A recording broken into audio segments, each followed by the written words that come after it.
Hi, this is Renee Labrie-Shanks with Montana SMP, a program of Missoula Aging Services partnered across Montana with the area agencies on aging and made possible by a grant from the Administration for Community Living. SMP works with the Office of Inspector General and the Department of Justice who investigate and prosecute Medicare fraud. SMP is the third piece of the puzzle. We're the education and outreach piece to stop the waste, fraud, and abuse from occurring in the first place. Stories we hear in the news often state a provider was caught after 3 years in taking millions of dollars from Medicare. Think about this. We spent money investigating them, we spent money prosecuting them, and I'm going to bet they don't have millions of dollars sitting in duffel bags ready to return to Medicare. In other words, we're not going to get back what was stolen. You may have heard you can't arrest your way out of a problem. If we could have stopped it at $100, we would never have had to spend the money and years trying to get back what is already spent. It's like stopping a burglar at your front door after he just broke the glass, instead of after he's made it inside, run through your house taking everything of value, and then 3 years later finding him after everything has been pawned and all we can do now is put him in jail. You can stop it before it reaches that point. And once someone has stolen from you, it's very likely they're stealing from others.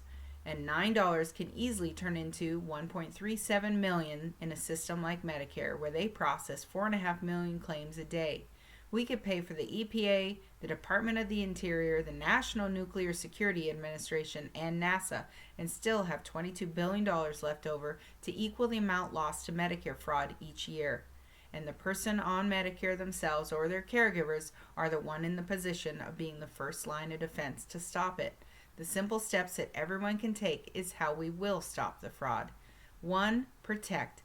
Everyone has a new MBI, Medicare Beneficiary Identifier, instead of their Social Security number on their Medicare card. No one can steal their identity, but they can still steal from Medicare.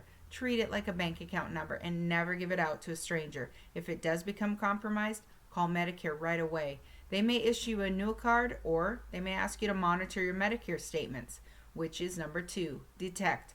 Always monitor and always review your Medicare summary notice or Medicare Advantage explanation of benefits for mistakes.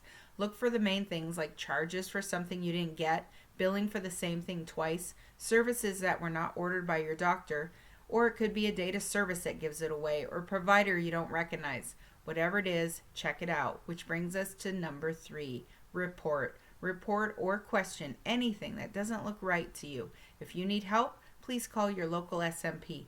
We're a national program and in Montana contracted with every area agency on aging and can be reached by calling 1-800-551-3191.